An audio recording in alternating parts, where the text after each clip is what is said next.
It's a personal thing, you know. When you're on tour, for me, it's consistency, you know.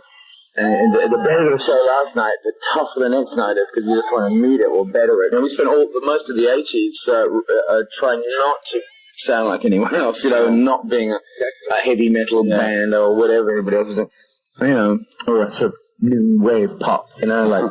And, you know, we just really tried to create our own sound, an original sound, and it's unique. There's an impression from a company, you had the album, like saying you have to have the album for September, and you have to, like, work it out, or it doesn't happen, you just do it. And we got off that kind of thing, you know, we were doing every 18 months, we were doing an album and a tour, you know, and it's like, hold it, and just get off this gravy train for a while, and, you know, and sure, it's kind of commercial suicide in some ways, but it's not artistic suicide.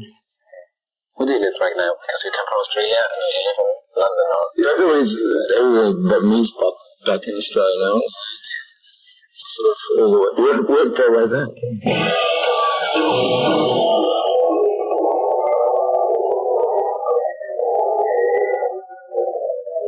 Back at your career after a few years, it's like, what do you look like?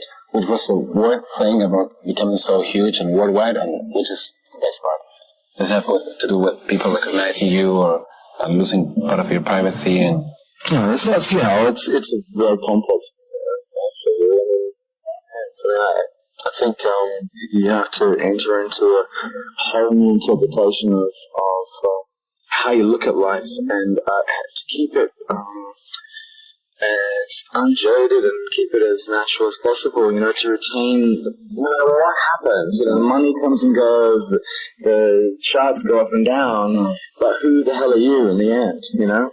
And if you're not happy with that person, then you're not really successful anyway, you know?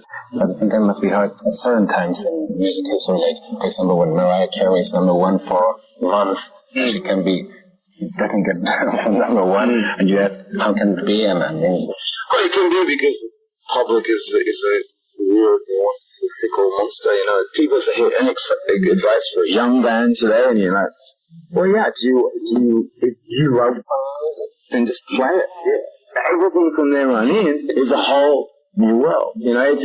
Once you enter the domain that this much of my art's worth $2, or it's worth $100, whatever, then you've entered into commerce.